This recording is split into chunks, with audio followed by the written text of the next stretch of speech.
মাসায়েখ আইম্মা পরিষদের কেন্দ্রীয় কমিটির অন্যতম সদস্য মাওলানা হাফিজুর রহমান সিদ্দিক কুয়াকাটা।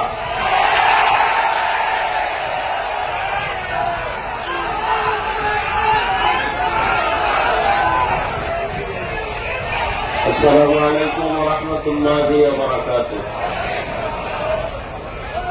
আমি মনে করি এখন বক্তব্য দেওয়ার সময় নয়, বরং শপথ নেওয়ার সময়।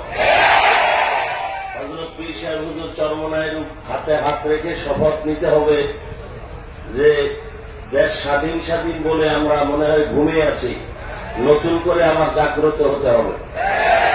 সৈয়দ ফজলুল করিম রহমতুল্লাহ আলাইহির মতো কাফনের কাপড় হাতে নিয়ে ময়দানে আবার অবতীর্ণ হতে হবে। জুলুমের বিরুদ্ধে আন্দোলন একবার নয়, বারবার ময়দানে আন্দোলন করতে হবে। দুই গরুয়ে ধান খায়, মালিক ব্যাট দিয়ে এক গরুর উপরে যখন বাড়ি দিছে আর একটা গরু দৌড় দিছে, বলে তুমি দৌড়াও কেন? এর পরের সিরিয়াল আমার। অতএব আওয়ামী লীগ গেছে বলে লাফানোর কিছু নাই, শিক্ষা নিতে হবে। জুলুমের পরিণাম ফল এমনই হয়। আল্লাহ এই জুলুম থেকে গোটা দেশ ও জাতিকে, ইসলামকে হেফাজত করেন। আসসালামু আলাইকুম।